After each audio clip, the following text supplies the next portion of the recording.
Could you give us some examples of times RT has lied or deceived people? Well, I mean, I think the deception is relatively consistent. I wanted to address one of your previous questions about how RT differs from Voice of America. I actually worked for VOA back many years ago at the beginning of my career, and we were required as journalists, by law, by the charter of the VOA, to have content which is accurate, objective, and comprehensive. Any editorial from the U.S. government had to be preceded by a message that it was an editorial of the United States government. RT, on the other hand, just gratuitously mixes editorial content together with news so that they become indistinguishable.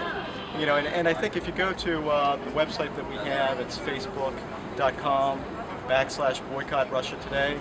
We try to cover a number of the lies every day, especially as they relate to the Ukraine. And I know many people who are opposed to RT's propaganda, to Putin's propaganda, they have different objectives in mind. I think the group of Washington Ukrainians and Americans is primarily interested in ensuring that the truth about these lies is brought forth, and the more people become aware that this station, which is given free rein, $300 million from the Kremlin to broadcast cablecast within the U.S., that those lies are exposed. There are people like me who think that this is really an issue of diplomacy and diplomatic reciprocity. And just as we've sanctioned Putin's propaganda czar, we should at least suspend, not our government, but our cable company should suspend RT temporarily until Putin agrees to respect the territorial integrity of Ukraine. That's a good point. I'm just going to assume that they can hear us. Some people might argue that RT is just giving the other side of an argument, that every story has two sides, and that the truth must lie somewhere in the middle. Could you tell us why that may not be true? Well, I mean, RT, as I said, is gratuitous in terms of propaganda. It's a very strange product. Typically, the U.S. government, in its broadcast history and with its international broadcasters, has tried to bring information about the U.S. abroad. RT spends its days trying to criticize everything that is American. And so I don't think, ironically, I don't think the policy is effective. The presence of RT in America may actually do more harm than good for the Russian government. That being said, I think Putin's government perceives it as a valuable asset. And since it is one of their only governmental and military assets in a sense, in the U.S., I think it should be part of the sanctions regime. Again, at least temporarily. And I don't think that's something that the U.S. government should undertake. I don't believe in censorship. I think it should be something voluntarily that cable subscribers encourage their cable companies to do, because they believe that international law still has a place in this world, and that we have to respect people in Ukraine. And I think it's very appropriate that the propaganda czar of the Kremlin was sanctioned. I mean, that's a fairly unique step, not totally unprecedented, but a fairly unique step, and I have to give the EU credit that they did that.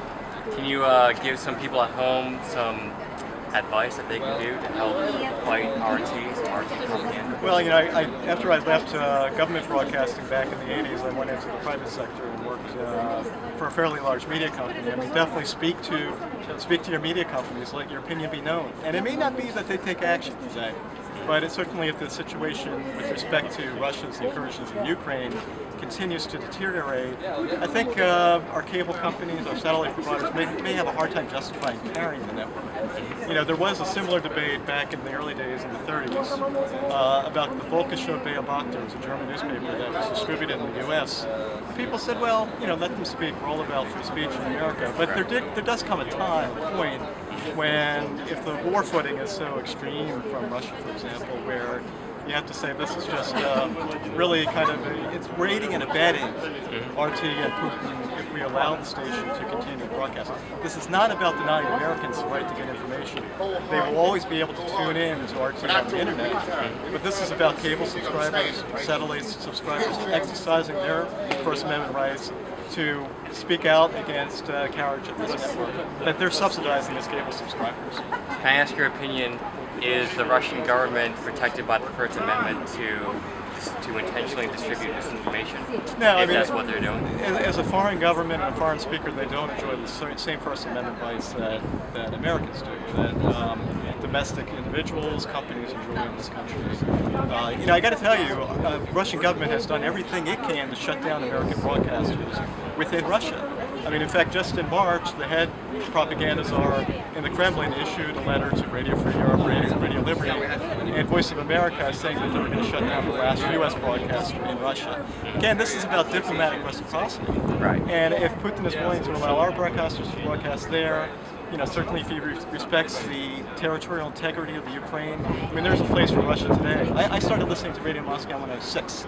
So I know listening on shortwave in those days before the internet, I enjoyed that. I like that right as a citizen. American citizens will still be able to do that regardless. They'll be able to listen to it.